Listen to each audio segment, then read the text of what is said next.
Welcome back to Torn Apart, and this is the outdoors edition where I'm on the outdoors and I tell you how to survive. No, it's really not that. Have you ever been walking down the street with your best bro, and while you're walking you accidentally touch hands? You think to yourself, that was weird, but I'm not gay. You are. You are gay.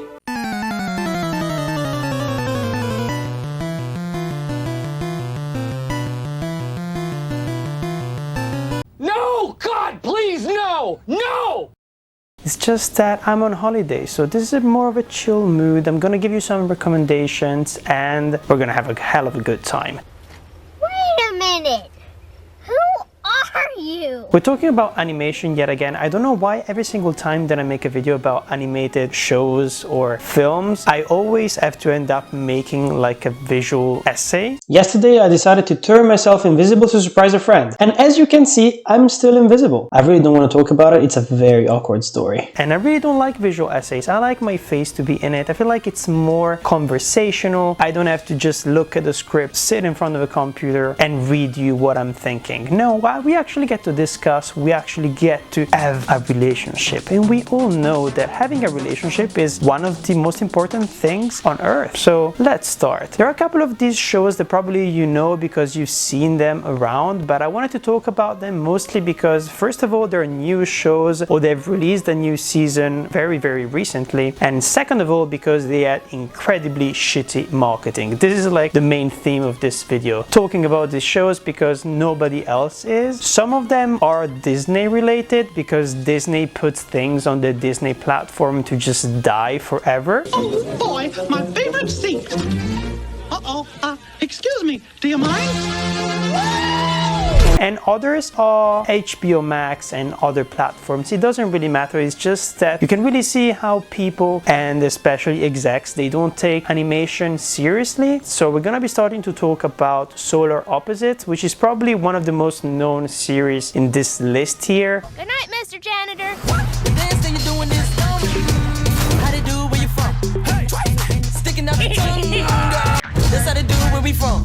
If you're a Rick and Morty fan, you probably know Solar Opposites because it was created by Justin Roiland as well. Person that we don't really want to talk about that much today, and he's been replaced in the next few seasons by Dan Stevens, so the more you know. The fourth season just came out, and this show is also created by Mike McKinnon. It's incredibly funny. If you like Rick and Morty, you're probably gonna like this show, and I just stumbled upon it while searching for things to watch on Disney Plus/Hulu, because here in Europe, Disney Plus, Hulu, Star, they're all put together basically. And I was honestly quite shocked because yes, it is kind of like Rick and Morty, but then you start watching and you're like, okay, this is very different in the approach of storytelling, in the way that it's telling jokes. It's very similar to Rick and Morty, but it has a little bit more stakes, and it kind of reminds me of classic sitcoms like Futurama, like The Simpsons, of course, American Dad, those kind of things. Actually, I haven't told you what this series is about, so maybe I should tell you the synopsis first, right? And then we go into details. And it basically centers around Terry, Corver, Jesse, and Yomulak, a family of aliens who crash land on Earth and are forced to stay there, often disagreeing on whether this is a good thing. The family comes from a planet Schlorb, an advanced alien world that sent out 100 ships to colonize new planets shortly before its destruction. Listen, the A story when it comes to Solar Opposites is very classic Rick and Morty stuff. I don't really watch Solar Opposites because of its A story. I watch it because of its B story, and let me tell you what exactly it is. Basically, the two alien teenagers, they have this weird like hobby/project where they shrink people and they put them in a wall. And when I say a wall, like imagine those tiny structures that we've built for animals, like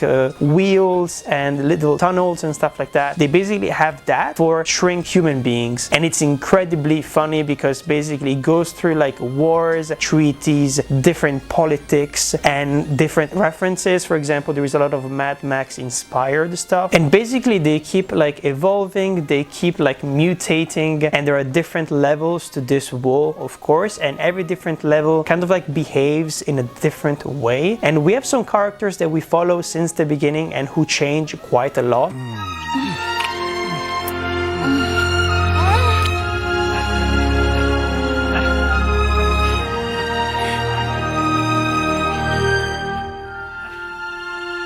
and I think it works so well just because of all the different jumps in time, which allow basically the world to have such an interesting narrative potential, because basically time is running much faster in the world than in the real world of solar opposites.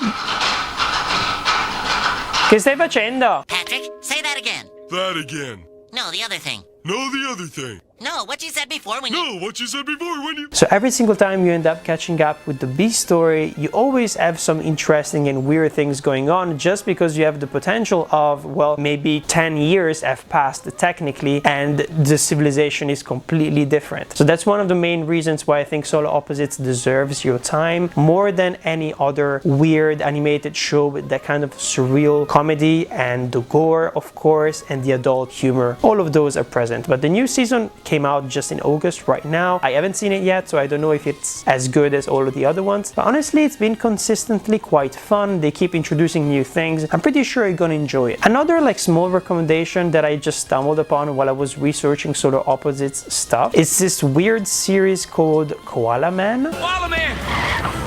Whole town's gone psycho. Evil has been set loose. We'll take everything from you, Koala Man. I want to check it out because it looks incredibly weird, and honestly I'm quite happy that animation is trying to do weird things and trying to do the things that live action cinema doesn't do as much, you know? Please don't make me dumb. None of my podcasts are gonna make any sense. If you're dumb and I'm dumb, then we can be dumb together. That plan is dumb. Okay, the second show that I want to talk about maybe is a bit more niche. Actually, I didn't hear about this at all. The marketing was completely non-existent, but it comes from Netflix, so we shouldn't be that surprised. I was told to watch this series by a really dear friend of mine, and I was like, wow, how do I not know about this? Mostly because I'm Italian as well. Sono un macello aggrovigliato di dolore, solitudine, frustrazione, abbandono e senso di colpa. Bravo, vattene, levate dal cazzo. It's called Questo Mondo non ci renderà cattivo, and it's an animated series of like 10 episodes. It's adult humor. It's very different from the stuff that I was talking about before when it comes to Solar Opposites. It's more politically engaged if you want, and it's basically about the opening of a refugee shelter in an eastern neighborhood of Rome, which has exacerbated tensions between neo-Nazis and local anti-fascists, including Zero. And Zero is basically the main character. He's a cartoonist. His full name is Zero Calcare, and the thing is, this is his second series that he's done with Netflix. Once again, can you imagine? He's done 2 animated series and nobody has heard about them. Classic Netflix thing at the end of the day. The first one was called Tear Along the Dotted Line, and it's good as well, but I'm pretty sure that if you start by watching Questo Mondo non ci renderà cattivo, which the actual name is The World Can't Tear You Down, if you want to know like how it's been translated, this series is much better than the first one, mostly because the first one doesn't have the same amount of kind of like urgency when it comes to an emotional perspective with all the characters, and the narrative structure is also a bit all over the place. You can really feel that it was his first attempt at like basically putting all of his comics into like a more coherent, structured show, while this one here is incredible. Honestly, it jumps in between different flashbacks of things going on in the past, things that he imagines. It transforms several people into like weird animal people as well, to do caricature, of course, in the same way that they do with BoJack Horseman. And also the fact that he voices most of the characters, it kind of gives this show a more like an oldie kind of look. Of course, it is very common when it comes to Rick and Morty and stuff like that. When it comes to other shows, it's not really done anymore. And if there are several people who do several different voices, they don't like have the same kind of voice and pitch and tone. You can't really tell them apart basically when it comes to different characters. But with Zero Calcare, you can really tell that he's voicing most of the characters, which kind of like gives this show a very like personal perspective. You can really see that this is from his perspective, his stream of consciousness, and at the end of the day, that's what gives it like a lot of genuine like feeling. It came out at the beginning of June approximately. Yes, it is really politically engaged with that kind of like leftist stuff, so if you don't enjoy that, you're gonna hate this show quite a lot. I suggest you watch it in its original Italian like dubbing, because it's so incredibly funny. Ma guarda, io non so di che stai a parlare. A me non mi risulta che qualcuno si sia mai lamentato di come parlo.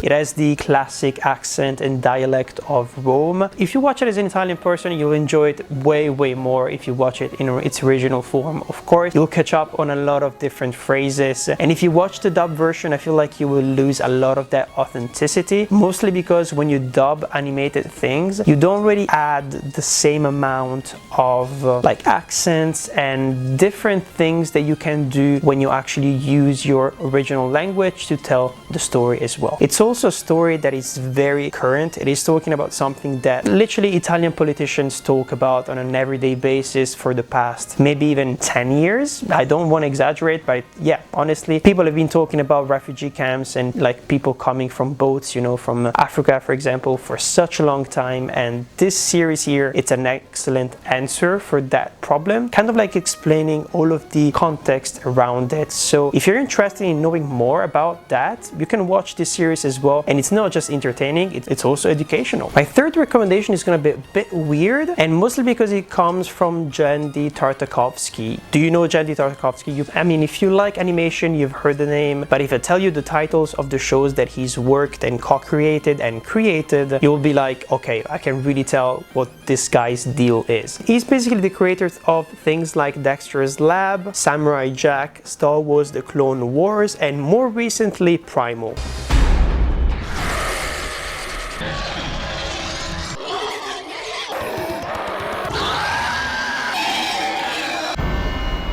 It's kind of interesting because he stopped making cartoons / animated series for almost 10 years, and he's come back with an incredible amount of creative energy. You can really tell that like he's trying to do so many different things, tell different stories, and use the medium of animation to really express himself and do things that you wouldn't be able to do with a live action format. Primal is a really good example of that because it's a show that is almost completely silent, if I'm not mistaken. I've only watched the first few episodes, I didn't finish it, and it's incredibly beautiful. And then we have the show that I wanted to talk about right now, which is called The Unicorns Wars Eternal. What did you do to me? She has powers. She might be the evil we've been fighting against. From the mind of Gendy Tartakovsky comes a new animated series, a lifetime in the making. Unicorn Warriors Eternal.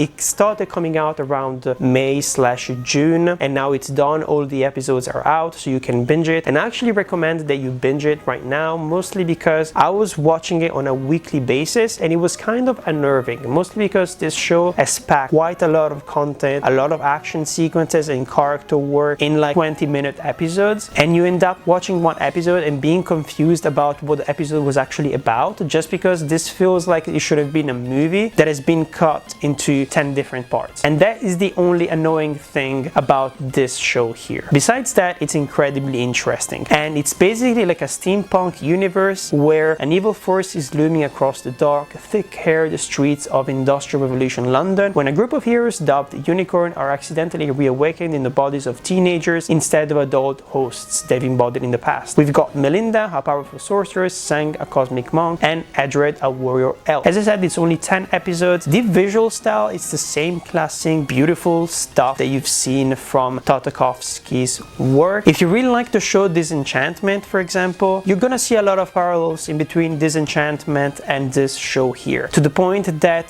the steampunk city almost looks like a copy and paste version of the one that you can find in the Disenchantment universe. By the way, did you notice that we got a new trailer for Disenchantment, like the last and final season? It's an interesting year for animation. I'm actually gonna be plugging a couple of things later on as well. There are a lot of fun things coming out by the end of the year. I've got a final recommendation for you, and you probably heard about this because it came out a couple of years ago, but the marketing was incredibly bad. I heard about this from another YouTuber called Friendly Space Ninja. He's the only person that I've seen talking about this show here, and I'm talking about Hitmonkey, or Marvel's Hitmonkey, depending on how you want to call it. You're gonna have to kill some evil people that totally deserve to die. Because it's your destiny. Well, not your most subtle work. You know, if you're looking for a little constructive criticism.